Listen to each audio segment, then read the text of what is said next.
Mas Ferry sudah ada di ruangan? Sudah, Pak. Sudah dari tadi, Pak. Siap, nggih. Sudah Ya. berarti sudah keluar dari kelas sudah jam 3 lebih 5 menit. Nggih, monggo untuk selanjutnya sampai pukul 16 sampai 16.15 atau 16 lebih 5 1 jam ke depan waktunya saya serahkan kepada Pak Ferry untuk menyampaikan yang kemarin belum tersampaikan dan sekaligus juga menambahkan terkait dengan pembelajaran mendalam sehingga nanti KA-nya, EE-nya bisa digunakan untuk pembelajaran mendalam. Silakan Mas Ferry. Baik. Nggih, terima kasih waktunya, Pak Imron. Selamat sore, nggih, Bapak Ibu semua. Izin share screen.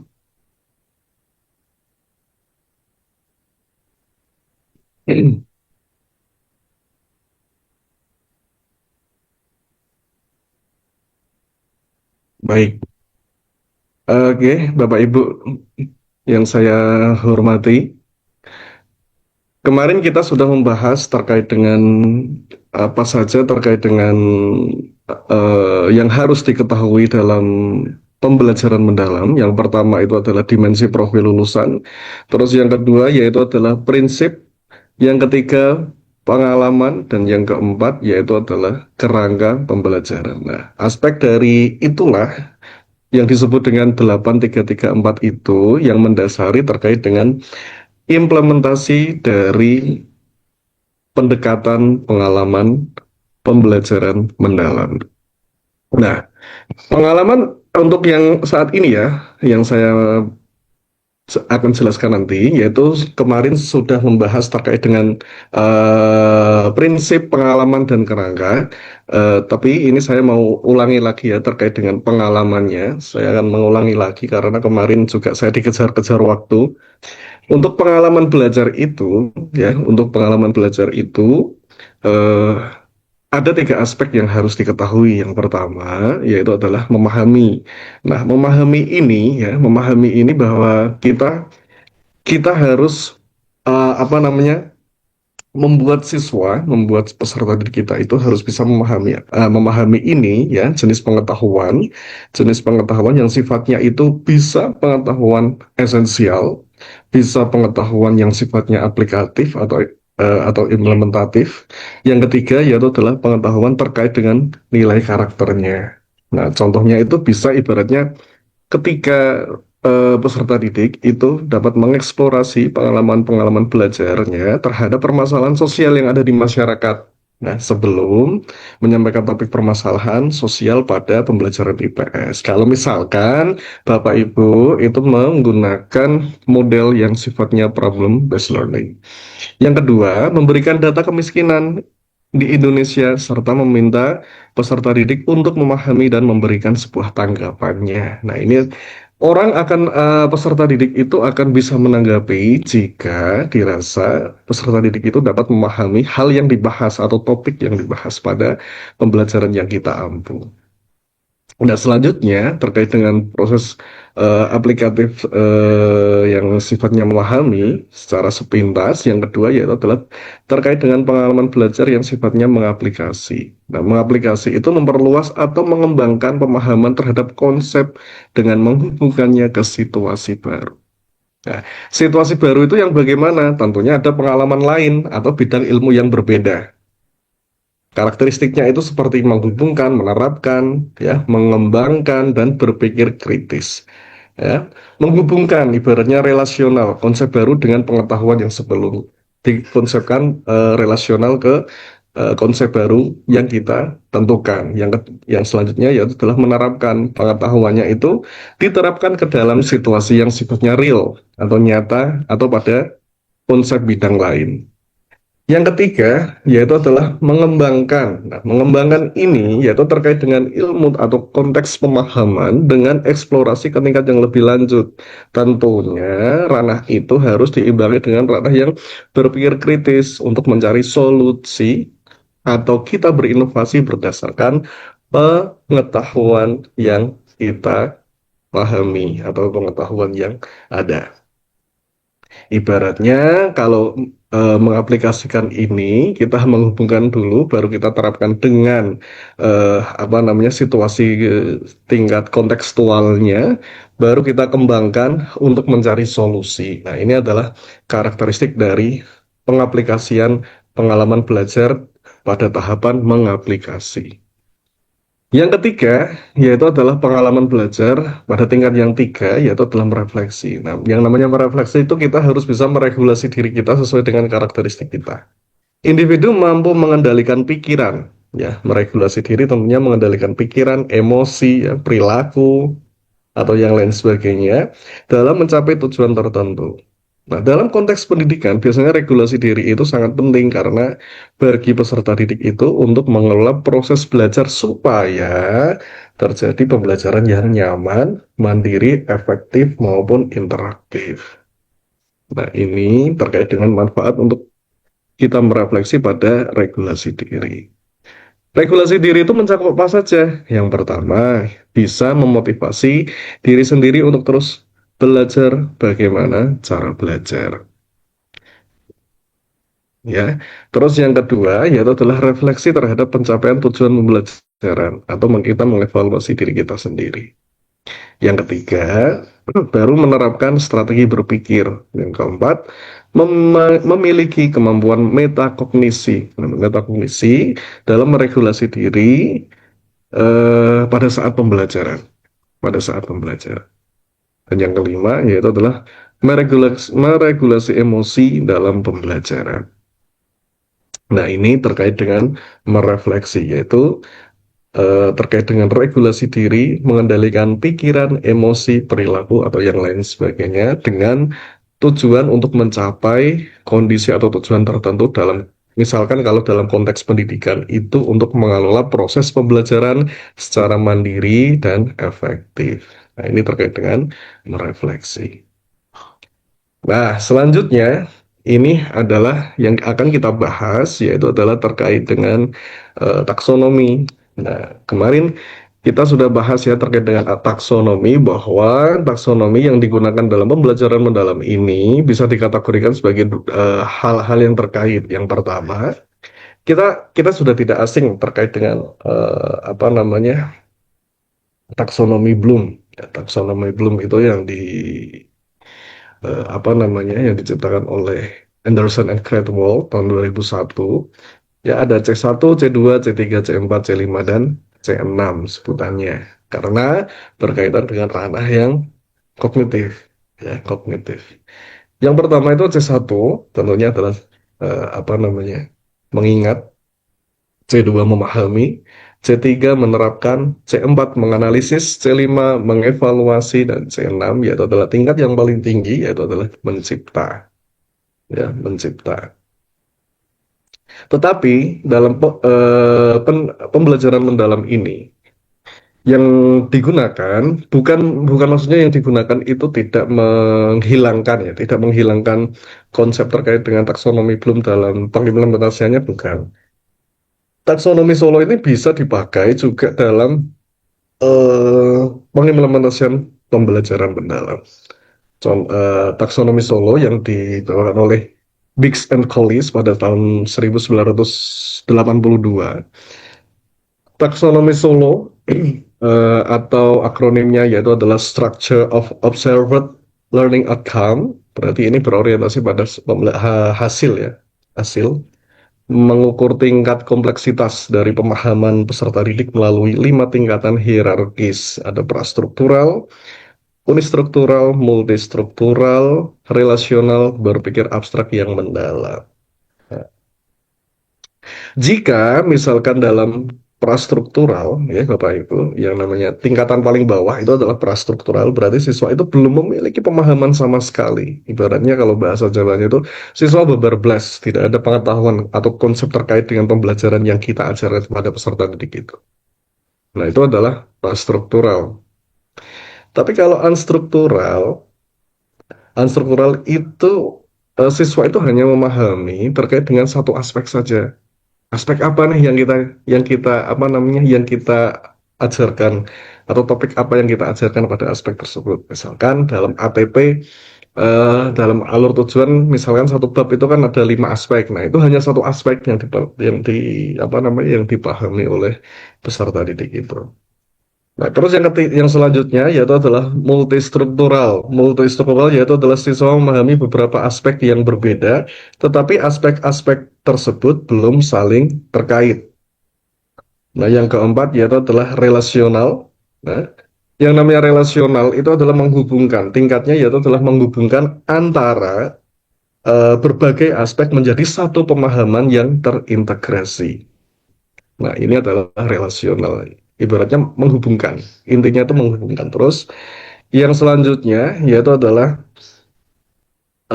berpikir abstrak yang mendalam itu atau extended abstrak gitu ya, yaitu siswa mampu mengeneralisasi pemahaman yang telah mereka dapatkan ke konsep-konsep baru atau situasi yang lain. Nah, ini adalah konsep dari taksonomi Solo atau structure of observed learning outcomes ya. Yang pertama itu adalah prastruktural, yang kedua unstruktural, yang ketiga multistruktural, yang keempat relasional, dan yang kelima yaitu adalah extended abstrak atau berpikir abstrak yang mendalam. Selanjutnya, nah ini ya, kalau terkait dengan ini yaitu adalah kerangka dari pembelajaran mendalam. Ada praktik pedagogis, ya, kemitraan, lingkungan belajar, dan pemanfaatan digital. Nah, terkait dengan eh apa namanya eh kerangka pembelajaran ini ya, kerangka pembelajaran ini dalam praktik pedagogis yaitu adalah terkait dengan hal yang sifatnya pedagogis ya, bisa terkait dengan cara mengajar guru ya, pencapaian tujuan pembelajaran, menganalisis capaian pembelajaran ya, terus bagaimana penggunaan terkait dengan model pembelajaran, teknik pembelajaran, strategi pembelajaran atau pendekatan pembelajaran terkait hal itu untuk mewujudkan pembelajaran pembelajaran mendalam ya, yang berfokus pada apa namanya hal-hal yang sifatnya autentik atau mengutamakan praktik nyata, bisa mendorong keterampilan. Intinya itu mengajak peserta didik untuk berpikir di tingkat tinggi atau metakognisi dan secara kolaboratif untuk mencari solusi bersama dari hal terkait. Yang kedua itu adalah kemitraan belajar. Nah, kemitraan belajar ini biasanya salah di banyak yang apa ya, ibaratnya banyak yang masih kurang untuk memahaminya, karena dalam kemitraan belajar itu intinya itu harus dan dituntut punya mitra dengan instansi lain atau tokoh terkait dengan apa namanya tokoh-tokoh masyarakat, dan mitra itu harus menggunakan MOU. Bukan itu. Memang itu juga dibenarkan, tapi dalam kemitraan belajar itu tidak serta-merta hanya seperti itu ya.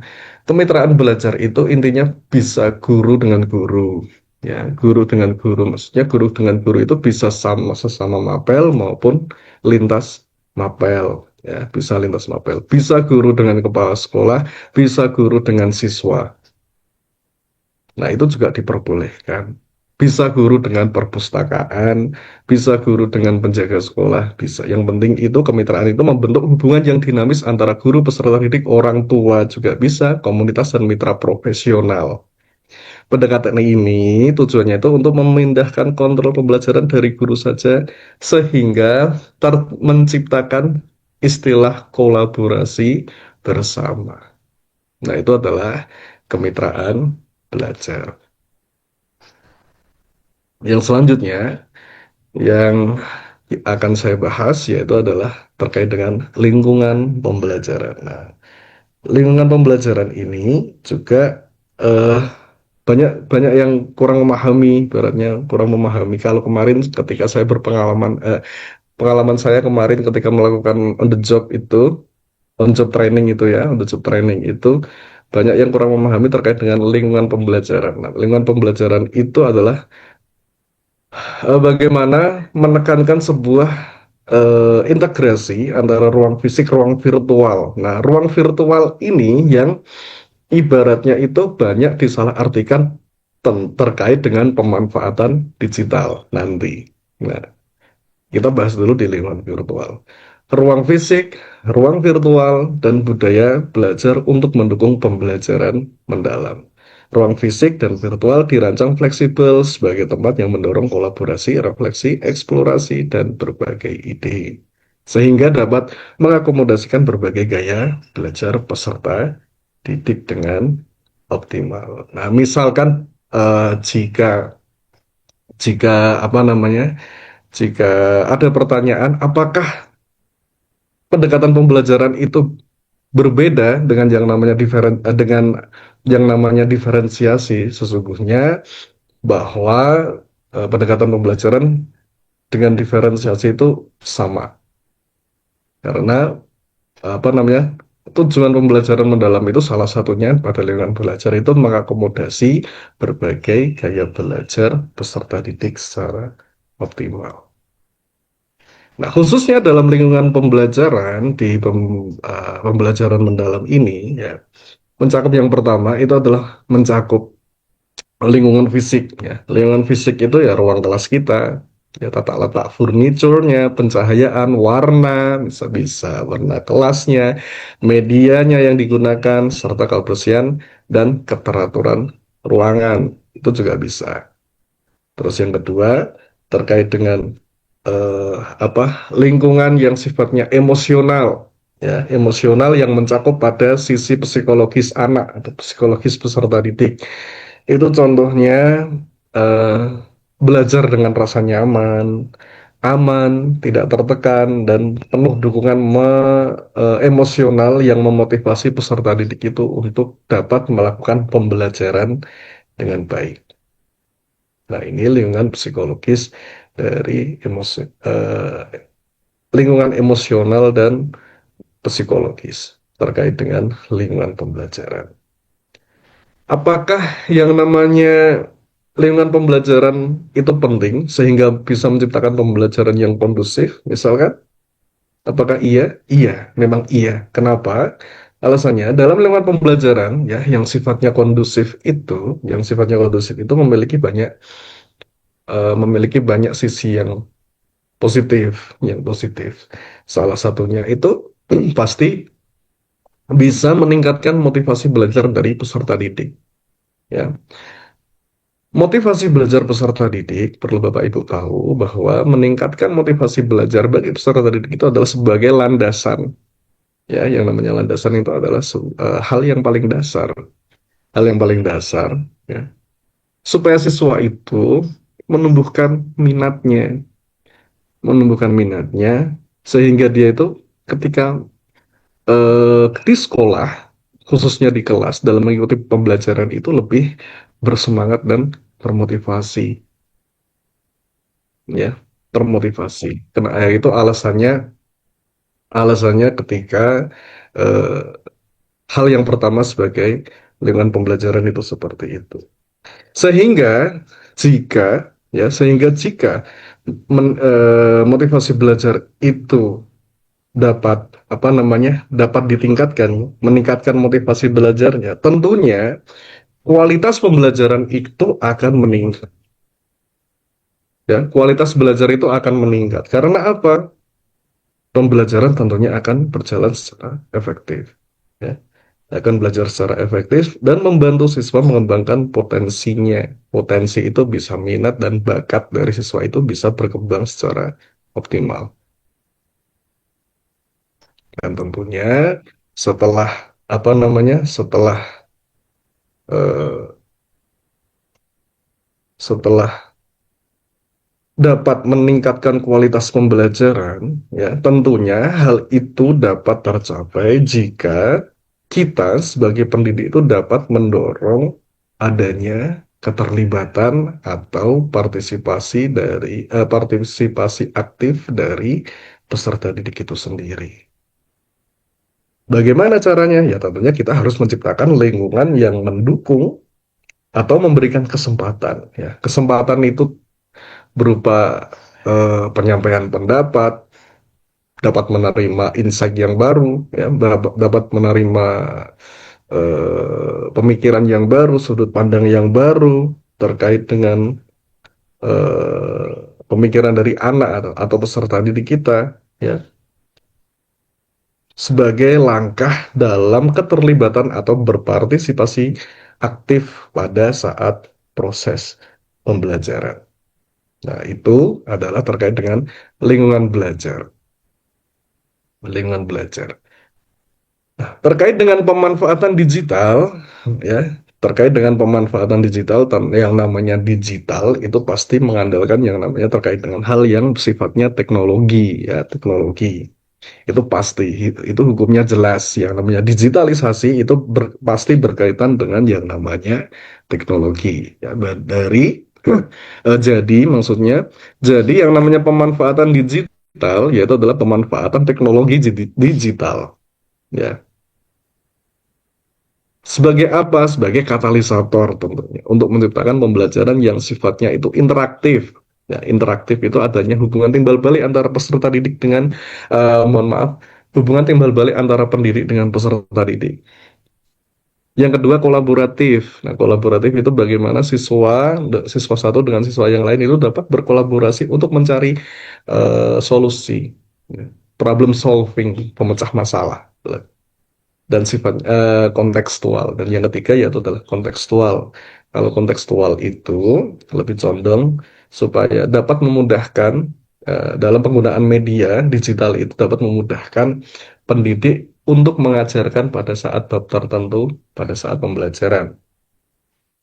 Jadi misalkan dalam hal IPS atau pelajaran sejarah terkait dengan atau pelajaran biologi terkait dengan darah, kita tidak usah menggunakan darah secara asli, cukup kita menggunakan pemanfaatan digital bisa membuat video pembelajaran terkait dengan darah atau seperti apa. Nah, itu contoh dari pemanfaatan digital sehingga dapat menciptakan beragam sumber belajar tentunya, ya. Sebagai peluang menciptakan pengetahuan bermakna pada peserta didik. Nah, seperti itu. Nah, untuk hal yang terkaitan dengan karakteristik kurikulum yang digunakan pada penerapan pembelajaran mendalam ini, ya, guru itu apa namanya, sudah tidak diibaratkan yang paling bawah, tapi guru itu disebut sebagai aktivator, ya, yang namanya aktivator, terus adanya kepala sekolah, terus apa namanya, ke pemerintah daerah, ya, pemerintah daerah, baru pemerintah pusat.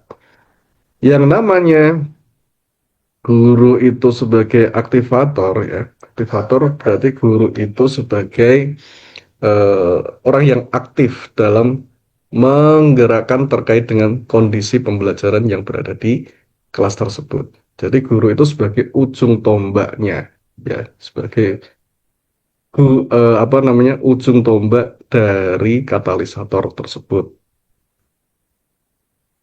Sehingga guru itu mempunyai peran dalam menstimulasi, ya, dalam menstimulasi, mendorong dan memantik semangat belajar bagi peserta didik untuk mencapai tujuan pembelajaran. Sehingga dalam pembelajaran itu peserta didik dapat terlibat secara aktif, ya, menetapkan tujuan pembelajaran serta mengembangkan strategi dan kemandirian belajar.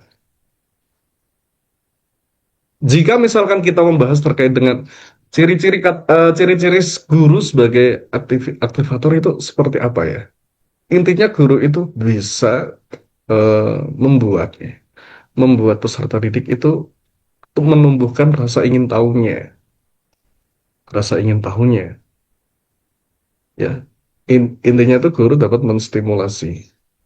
Nah, yang kedua itu guru bisa menghubungkan pembelajaran di mana kondisi pembelajaran itu sesuai dengan kondisi kondisi keadaan dunia yang nyata. Terus yang ketiga, ya, tentunya menetapkan tujuan pembelajaran yang jelas, tidak bias. Ya, terus yang ke apa namanya? Yang keempat itu dapat memfasilitasi, ya, dapat memfasilitasi keterlibatan aktif, dan yang kelima itu adalah membangun rasa kepedulian dan kepercayadirian peserta didik itu sendiri. Itu adalah konsep guru atau ciri-ciri guru sebagai apa namanya aktivator. Nah, kalau guru sebagai kolaborator, nah kalau guru sebagai kolaborator itu, guru itu mempunyai peran intinya yang dapat apa namanya, intinya dapat sebagai pemicu atau pemicu ya, intinya itu pemicu, pemicu perubahan positif pada siswa. Nah itu adalah sebagai kolaborator, kolaborator ya. Menanamkan, ibaratnya guru itu dapat menanamkan bahwa kita itu bisa bertukar pikiran secara aktif dalam membangun hubungan atau kerjasama dengan siswa yang lain atau temannya yang lain. Ibaratnya guru itu apa namanya secara aktif itu membangun peserta didiknya itu untuk bisa bekerja sama. Tentunya dengan mitranya, ya. Mitra dari peserta didik itu kan peserta didik itu sendiri. Yang ketiga, yaitu adalah guru sebagai pengembang budaya belajar. Guru sebagai pengembang budaya belajar itu bagaimana intinya ya, guru itu dapat menciptakan lingkungan belajar yang aman, terbuka, dan bisa terkait dengan hal yang sifatnya inovasi atau mendukung inovasi, mendorong siswa untuk sebagai pembelajaran mandiri, pembelajaran aktif, dan pembelajar yang bertanggung jawab, serta menjadi inspirasi dalam proses pembelajaran mereka sendiri. Nah, ini adalah terkait dengan guru sebagai pengembang budaya belajar. Selanjutnya, sebenarnya asesmen itu perlu tidak sih? Nah, monggo Bapak Ibu, apakah ada yang mau menjawab terkait dengan hal ini? Sebenarnya, menurut Bapak Ibu, asesmen itu perlu tidak sih? Monggo,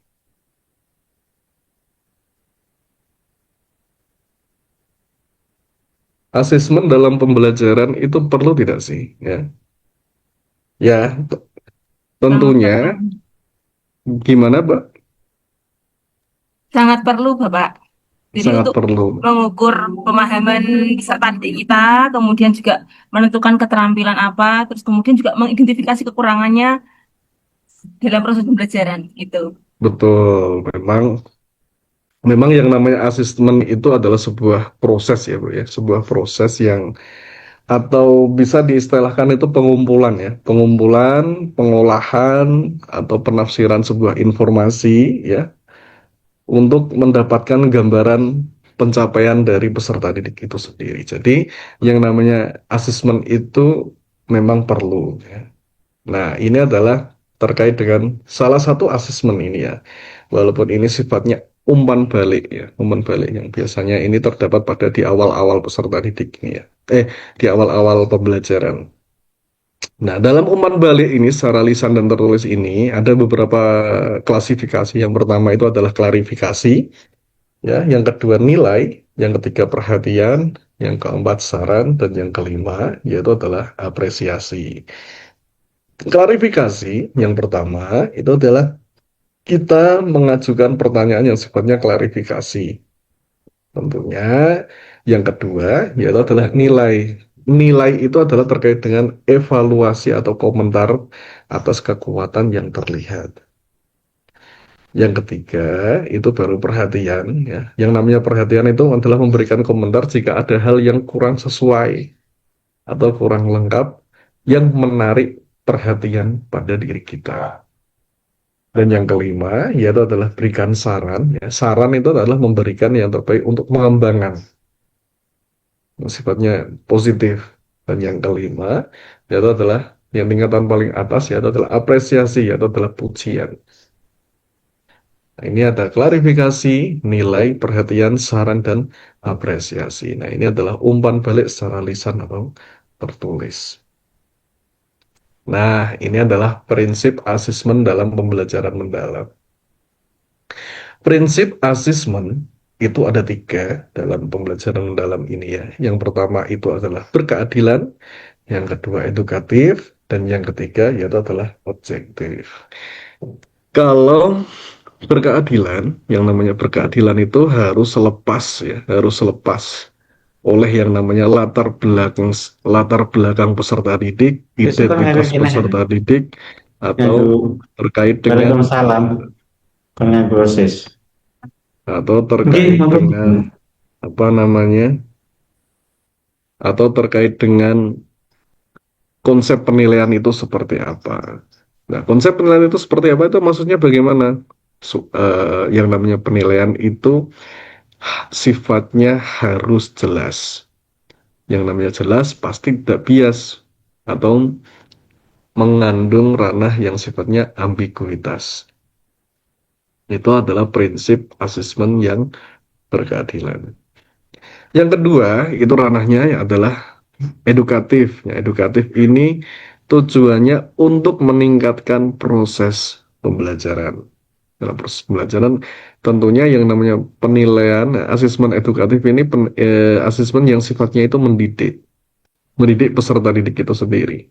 Hasilnya digunakan sebagai umpan balik bagi pendidik atau peserta didik serta orang tua untuk meningkatkan hasil belajar bagi peserta didik. Terus yang ketiga, yaitu adalah objektif. Prinsip asesmen yang objektif, yaitu adalah penilaian itu didasarkan oleh informasi yang sifatnya fakta atas pencapaian perkembangan atau hasil belajar dari peserta didik itu sendiri. Ya. Terus yang selanjutnya yaitu adalah asesmen formatif itu di pembelajaran mendalam itu dibagi menjadi 2. Yang pertama autentik dan holistik. Kalau autentik itu penilaian yang sifatnya mempresentasikan terkait dengan kontekstual ya kehidupan sehari-hari atau sesuai dengan realitas kehidupan, berfokus pada proses dan produk ya dalam konteks yang nyata yang sifatnya bermakna. Tujuan penilaian autentik ini itu sebagai problem solving, ya, berpikir kritis, kreatif, kolaboratif, dan komunikatif. Sedangkan holistik itu adalah penilaian yang melihat keseluruhan aspek kemampuan dari peserta didik itu sendiri, dari aspek kognitif, afektif, dan psikomotorik atau pengetahuan, sikap, dan keterampilan yang dapat diintegrasikan dari berbagai dimensi pembelajar untuk gambaran yang sifatnya komprehensif atau menyeluruh.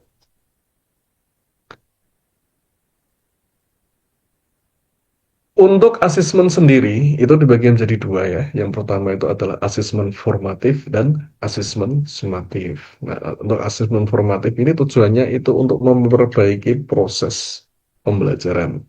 Sedangkan asesmen sumatif ini tujuannya itu untuk memeriksa apakah sudah mencakup terkait dengan tujuan pembelajaran atau belum, sudah mencapai tujuan pembelajaran atau belum. Nah, saya kira untuk asesmen formatif dan sumatif tidak saya jelaskan terkait dengan lebih dalam karena saya yakin Bapak Ibu sudah paham terkait dengan pengimplementasian asesmen formatif dan sumatif ini. Nah, ini adalah contoh dari asesmen formatif dan sumatif. Atau formatif itu dibagi menjadi 2, yang pertama for learning dan as learning. Kalau sumatif itu off learning ya Bapak Ibu ya. Nah, ini adalah contoh-contohnya. Ini adalah contoh-contohnya. Nah, selanjutnya, nah, Bapak Ibu, Bapak Ibu yang saya hormati, dalam proses penyusunan perencanaan pembelajaran atau yang sifatnya kalau kita dulu itu menyebutnya terkait dengan RPP atau modul ajar, tapi untuk pada pembelajaran mendalam ini kita menyebut sekarang itu dengan istilah RPM, rencana pembelajaran mendalam. Nah, Bapak Ibu, dalam proses penyusunan perencanaan pembelajaran ini, kita secara umum ini ya, gambaran secara umumnya itu pasti memperhatikan yang namanya tiga konsep. Ya, tiga konsep dalam perencanaan pembelajaran ini. Yang pertama, tentunya kita harus menganalisis yang namanya capaian pembelajaran. Setelah kita menganalisis capaian pembelajaran itu, yang kedua, kita harus menyusun tujuan pembelajaran beserta alur tujuan pembelajarannya. Baru langkah yang ketiga, ini adalah merencanakan asesmen. Kalau saya merencanakan sebuah asesmen, bukan pembelajaran, gitu. Merencanakan asesmen dan pembelajaran, atau merencanakan asesmen pembelajaran. Yang ketiga itu seperti itu. Jadi yang pertama menganalisis capaian, menganalisis CP, yang kedua menyusun TP dan ATP, dan yang ketiga adalah merancang asesmen pembelajaran.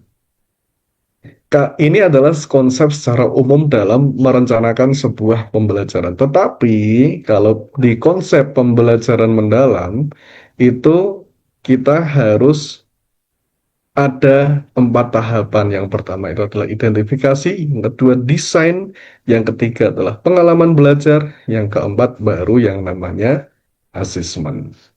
Nah, dalam identifikasi kita harus tahu mengidentifikasi bagaimana kesiapan peserta didik dalam mengimplementasikan kegiatan pembelajaran. Terus yang kedua kita harus memahami karakteristik materi pembelajaran yang akan kita ajarkan tersebut. Terus yang ketiga, baru kita menentukan yang namanya DPL atau dimensi profil lulusan. Setelah kita mengetahui langkah yang pertama terkait dengan identifikasi pada perencanaan, yang kedua kita tentukan desainnya, desain pembelajaran tersebut. Yang pertama itu harus menentukan tujuan pembelajaran.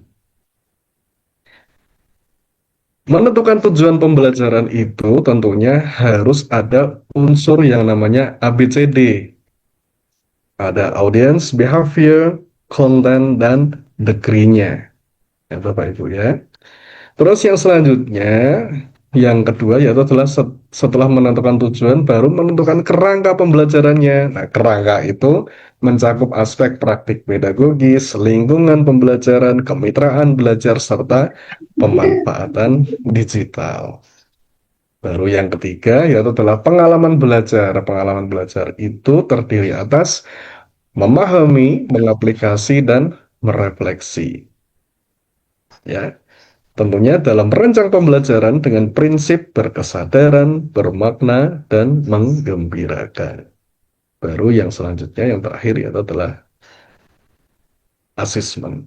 Asesmen ini bisa menggunakan asesmen pada awal pembelajaran, atau asesmen pada proses pembelajaran, atau asesmen pada akhir pembelajaran. Nah, contohnya seperti ini Bapak Ibu. Untuk identifikasinya seperti ini. Nah, identifikasi yang akan kita capai dalam dimensi profil lulusan ini yang mana? Dimensi profil lulusan itu kan ada 8. Yang pertama, keimanan ketakwaan pada Tuhan. Yang kedua, kewargaan. Yang ketiga, bernalar kritis. Yang keempat, kreativitas. Kelima, kolaboratif. Yang keenam, kemandirian. Ketujuh, kesehatan. Dan yang kedelapan yaitu adalah komunikatif. Baru setelah mengidentifikasi, kita menentukan desain pembelajaran. Nah, desain pembelajaran ini mencakup tujuan pembelajaran, praktik pedagogis yang terdiri kemitraan, lingkungan pemanfaatan digital yang praktik pedagogis itu terkait dengan dengan kerangka pembelajaran mendalam ya. Ada praktik, kemitraan, lingkungan, dan pemanfaatan digital. Yang kita perlu harus tahu dalam praktik pedagogis itu hukumnya wajib untuk ada karena berisi terkait dengan model, strategi, dan metode pembelajaran. Tetapi untuk kemitraan, pemanfaatan digital itu sifatnya opsional. Ya, Bapak Ibu ya. Nah, selanjutnya ini terkait dengan pengalaman belajar, itu memahami, mengaplikasi, dan merefleksi. Sedangkan asesmen itu bisa melalui asesmen yang sifatnya for learning, as learning, atau of learning. Ya, Bapak Ibu ya. Tentunya dengan mempertimbangkan dari karakteristik peserta didik kita. Kalau misalkan peserta didik kita karakteristiknya ibaratnya lebih cocok untuk untuk menggunakan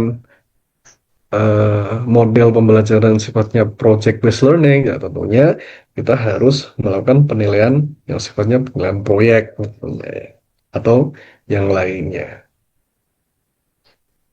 Nah, ini adalah contoh jika misalkan ada pertanyaan, apakah desain atau format dari RPM itu harus saklek seperti itu? Oh tidak, yang namanya format itu boleh boleh sesuai dengan yang kita selerai.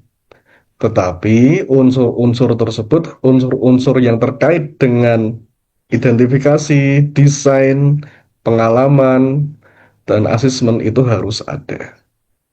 Kalau formatnya silahkan Bapak Ibu tentukan sendiri. Yang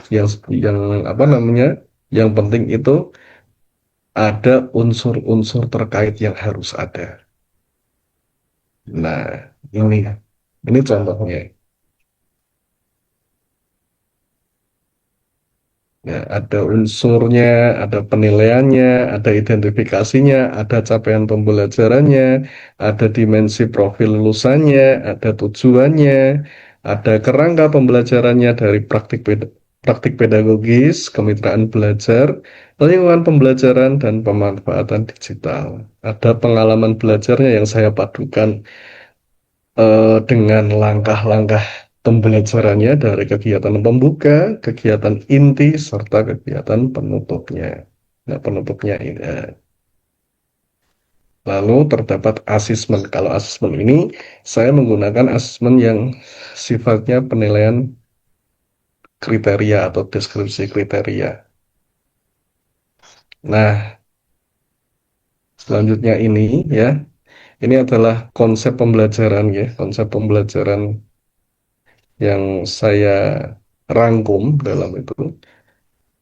Untuk konsep pembelajaran mendalam, ya, yang pertama yang harus kita ketahui, yang harus kita dapat, jika kita mau mengimplementasikan pembelajaran mendalam, hal yang harus kita lakukan yaitu adalah kita harus mempunyai mindset yang sifatnya growth mindset atau pola pikir yang bertumbuh dari keadaan pola pikir, terus tindakan, dari pola pikir itu dapat menciptakan tindakan.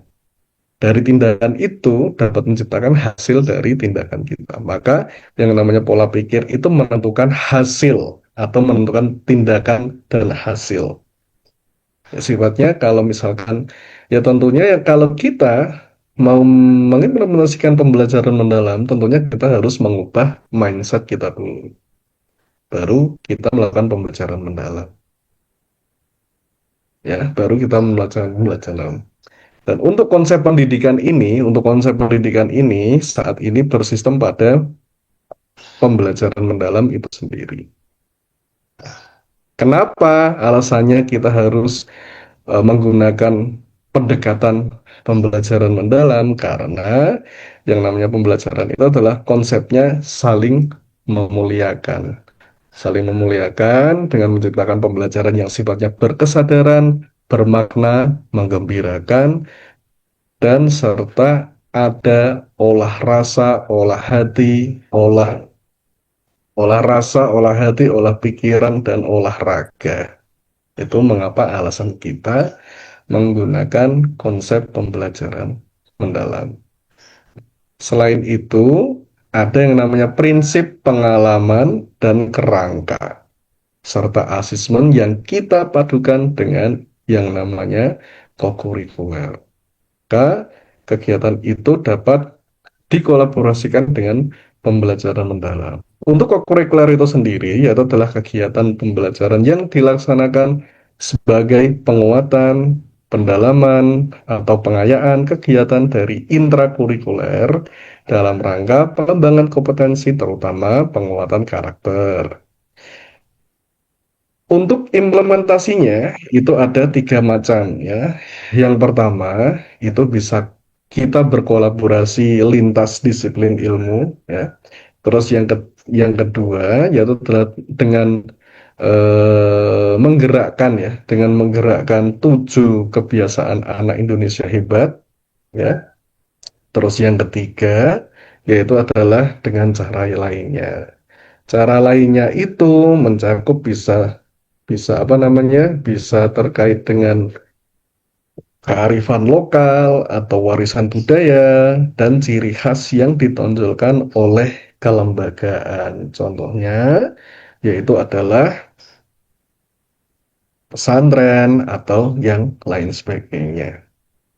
Untuk gerakan 7 kebiasaan anak hebat itu, jika ada yang belum paham, misalkan 7 kebiasaan anak Indonesia hebat itu meliputi apa saja? Yang pertama itu bangun pagi, terus beribadah, terus yang ketiga itu berolahraga, makan sehat dan bergizi, terus yang selanjutnya itu adalah gemar belajar, bermasyarakat, dan tidur cepat. Maka dengan adanya kokurikuler, pengimplementasian kokurikuler itu dapat menciptakan SDM yang unggul. Maka dari itu, pembelajaran mendalam itu juga dapat membuat atau mencetak SDM yang unggul dengan tentunya arah dari visi pendidikan di 2035 yaitu tentang membangun rakyat Indonesia menjadi pembelajar sepanjang hayat, unggul, terus berkembang, sejahtera, dan berakhlak mulia dengan nilai-nilai budaya Indonesia dan Pancasila yang diimplementasikan dalam pembelajaran mendalam ini dengan konsep berkesadaran, bermakna, dan menggembirakan dengan di apa namanya tambahkan dengan olah pikir, olah hati, olah rasa, dan olahraga sehingga mewujudkan atau dapat mencetak generasi-generasi yang sesuai dengan dimensi profil lulusan, ya, dimensi profil lulusan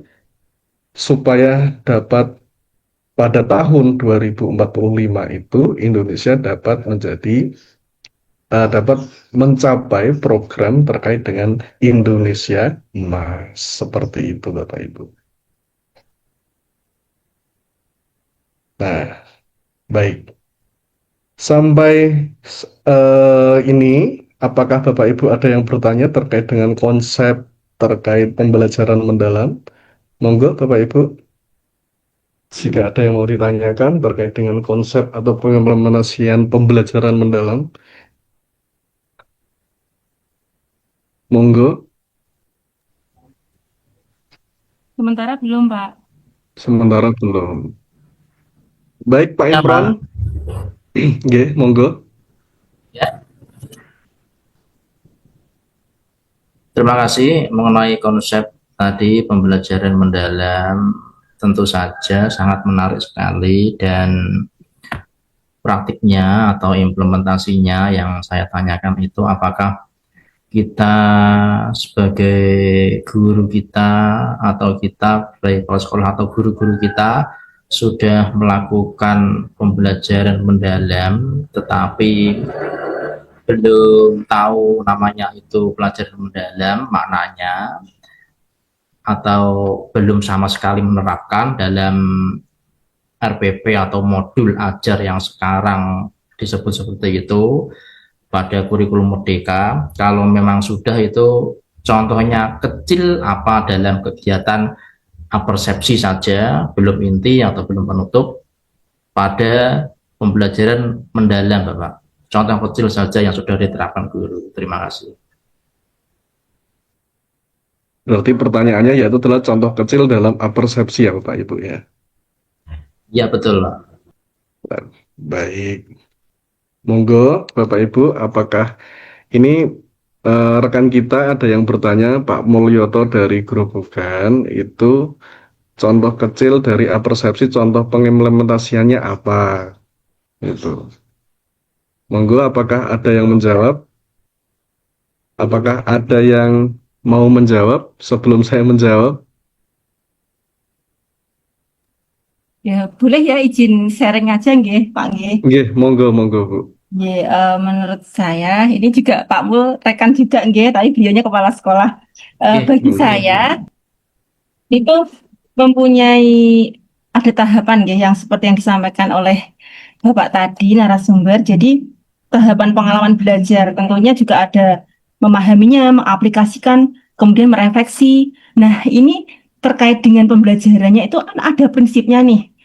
Ada prinsip berkesadaran, itu seperti apa, bermakna seperti apa, menggembirakan. Nah, kalau dikatakan pembelajaran mendalam itu kan tidak hanya satu hal, tapi bagaimana kita menanamkan konsep bahwa anak benar-benar sadar itu belajar, kemudian bermakna. Artinya apa? Mungkin sampai rumah dia bercerita karena saking bermaknanya itu anak tidak bisa melupakan bahwa pembelajaran itu menyenangkan. Jadi satu kesatuan begitu. Tapi apa ya? Pak Mul tadi pertanyaannya sangat luar biasa karena bagi saya itu tidak mudah, Bapak. Jadi ini PR sebenarnya PR semua pendidik di Indonesia, nggih. Tidak mudah menerapkan itu karena bagi guru saat ini yang penting saya mentransfer ilmu. Jadi belum bisa apa ya memanage bagaimana saya mentransfer ilmu itu dengan cara anak itu nanti bermakna bagi dirinya, kemudian dalam pembelajaran itu menyenangkan bagi mereka, begitu. Kemudian juga ada seperti kerangka itu juga ada namanya praktek pedagogiknya, kemudian lingkungannya pembelajaran seperti apa, pemanfaatan digital, itu kan juga termasuk ciri dalam bagaimana kita pengelolaan pembelajaran mendalam. Begitu Bapak, terima kasih. Ya, terima kasih Bu Rizky untuk jawabannya nggih. Aplaus nggih untuk Bu Rizky nggih. Monggo Bapak Ibu silakan aplaus untuk jawaban dari Ibu Rizky. Baik, Pak Mulyoto. Pak Mulyoto, pertanyaannya sangat keren sekali. Nah, ini pertanyaan Pak Mulyoto itu sama persis terkait dengan kegiatan UJT saya kemarin. UJT saya kemarin yang tahap ketiga itu dari peserta pembelajaran mendalam saya. Pak, akan saya jawab nih Pak. Nggih. Benar yang dikatakan Bu Rizky bahwa intinya yang dikatakan Bu Rizky itu adalah siswa itu harus sadar niat kita di sini itu belajar itu ya Bu Rizky ya. Harus berkesadaran dulu ibaratnya. Berkesadaran ibaratnya tujuan kita itu di sini apa ya gitu. Maka dari itu Pak, dalam konsep pembelajaran mendalam itu guru itu ditambah tugasnya yang pertama itu guru harus menjelaskan misalkan tujuan kita kalau saya kan pembelajaran bahasa Indonesia nih ibaratkan tujuan kalau saya mata pelajaran yang saya ampu ini kan mata pelajaran bahasa Indonesia. Nah, dalam pembelajaran bahasa Indonesia untuk kelas 10 itu kan misalkan ini ya, misalkan itu ada pembelajaran yang namanya teks apa namanya teks laporan hasil observasi. Nah, teks laporan hasil observasi. Nah, misalkan saya memberi tujuan dengan diskusi kelompok, maka peserta didik itu dapat menganalisis apa namanya struktur dari teks laporan hasil observasi. Nah, pasti kan ada timbul pertanyaan nih dari anak. Sebelum anak itu timbul pertanyaan, saya ibaratnya sebelum anak itu bertanya, saya mencoba menggali potensi dari peserta didik itu. Menggalinya seperti apa? Menggalinya supaya anak yang tidak mempunyai minat itu dapat mempunyai minat. Tuh, dengan cara apa? Nah, dengan cara saya memberi tahu mereka terkait dengan manfaat kita mempelajari terkait dengan hal ini. Contohnya yaitu adalah teks laporan hasil observasi. Nah, kita sebenarnya manfaat kita itu mempelajari ini tuh apa ya? Apa ya Cahaya? Ada yang tahu tidak manfaat kita mempelajari kenapa sih kita harus mempelajari struktur dari teks laporan hasil observasi? Kenapa sih kita harus mempelajari terkait dengan teks laporan hasil observasi ini? Nah, manfaatnya jika kita meranahkan ke ilmiah, ya kita bisa Pak meranahkan ke ilmiah. Kalau kita mengarahkannya ke agamis, ya ke agama, ya bisa. Kalau ranahnya ke ilmiah, itu seperti ini contohnya. Dengan adanya kita mengetahui teks laporan hasil observasi, ternyata setiap tumbuhan ya, setiap buah yang dihasilkan tumbuhan itu ternyata ada manfaatnya, ada manfaatnya. Nah, itu kan mengajak siswa itu berpikir kritis, Pak, sesuai dengan dimensi profil lulusannya. Nah, jika kita ranahkan ke agamis, ke agama ya, itu juga bisa. Misalkan, oh ternyata dengan kita mempelajari teks laporan hasil observasi ini, kita mengetahui ini, kita mengetahui ternyata tumbuhan, buah, atau hal yang lain yang berada di dunia ini itu pasti ada manfaatnya. Kalau sudah terkonsep dengan pemikiran seperti itu, maka kita tambahkan saja betapa sayangnya Tuhan pada makhluknya, menciptakan segala sesuatunya itu dapat dimanfaatkan, dapat mempunyai manfaat bagi makhluk yang lain. Berarti kan konsep konsep ketuhanan itu kan sudah dapat, Pak. Nah, dari hal yang sederhana itu dapat meningkatkan motivasi bagi peserta didik. Oh, ternyata saya mempelajari ini tuh ada manfaatnya kok. Oh, ternyata saya mempelajari ini tuh tidak percuma. Lah, baru kita melangkah ke tahapan apersepsi. Nah, apersepsinya seperti apa? Yang ibaratnya yang sederhana saja. Misalkan, apakah kalian tahu terkait dengan tumbuhan ini? Misalkan, ada yang tahu tumbuhan ini pernah apa namanya? Siapa yang pernah tahu tamat tumbuhan ini bentuknya seperti apa ya? Ibaratnya itu kan termasuk apersepsi terkait dengan teks laporan hasil observasi. Nah, itu juga bisa dikatakan asesmen, asesmen yang hubungannya timbal balik, dan itu bisa dijadikan sebuah asesmen pula, Pak, yang namanya asesmen for learning, atau bisa juga terkait dengan siswanya memberi pertanyaan terkait dengan hal yang sifatnya seperti itu pada temannya. Kita ibaratnya dari meminta siswa untuk apa namanya, siapa yang berkenan menjawab ini, siapa yang berkenan memberi pertanyaan pada pada rekan sejawatnya. Nah, itu juga bisa seperti itu. Konsepnya seperti itu, Pak, terkait dengan apersepsinya. Seperti itu, Pak. Sinten, Pak Mulyoto. Oke, terima kasih Pak. Nggih, sama-sama. Lagi untuk bertanya. Monggo, Bapak Ibu, apakah ada yang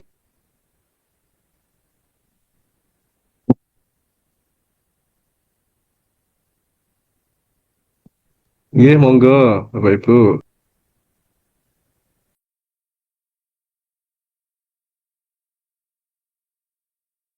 Baik, kalau tidak ada yang bertanya, mohon maaf Bapak Ibu, saya akan menjelaskan terkait sebuah hal ini ya, yang Bapak Ibu eh, apa namanya, yang harus Bapak Ibu pahami sebentar, terkait dengan pemerolehan sertifikat ya, sertifikat pelatihan 32 JP diberikan itu. Ada yang pertama itu kehadiran luring pada tanggal 27 September kemarin yang diadakan di SMK Negeri 1 Purwodadi atau Gerobokan ya kemarin ya. Gerobokan ya. Purwodadi, Oh, Pak. Purwodadi ya, J. Purwodadi ya. Terus yang kedua yaitu adalah kehadiran daring plus isian refleksi daring. Yang ketiga, yang tidak bisa daring bisa melihat kembali hasil rekaman di YouTube atau Drive dengan mengisi refleksi daring. Yang ketiga, refleksi plus daftar hadir luring, nama dan asal sekolah berdasarkan isian tersebut. Yang keempat, yaitu adalah tugas PM. Tugas PM itu berupa asesmen PM dan perencanaan PM dengan salah satu model pembelajaran seperti contextual learning, problem-based learning, project-based learning, atau yang lain sebagainya, atau model pembelajaran yang lain sebagainya.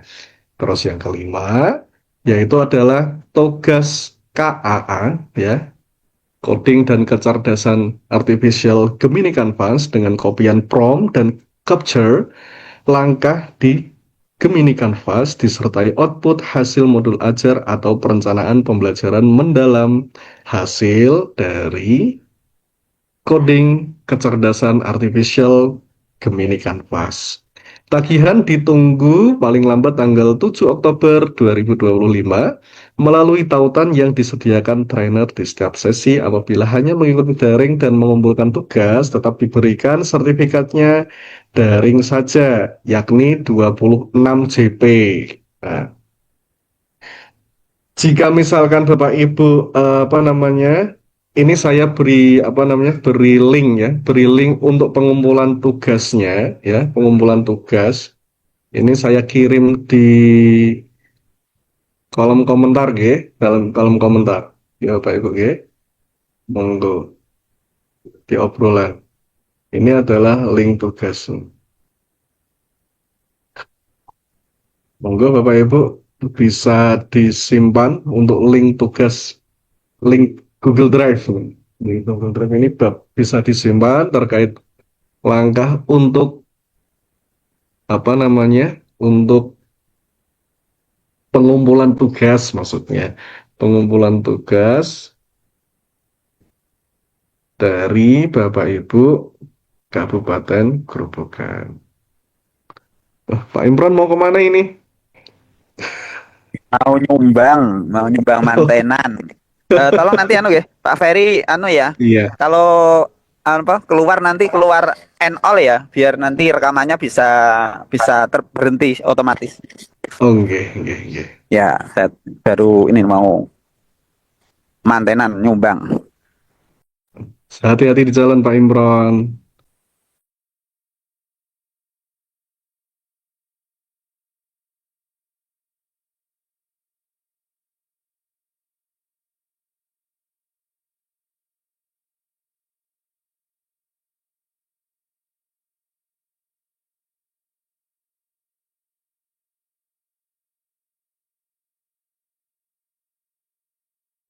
Bapak Ibu, apakah ada yang ditanyakan?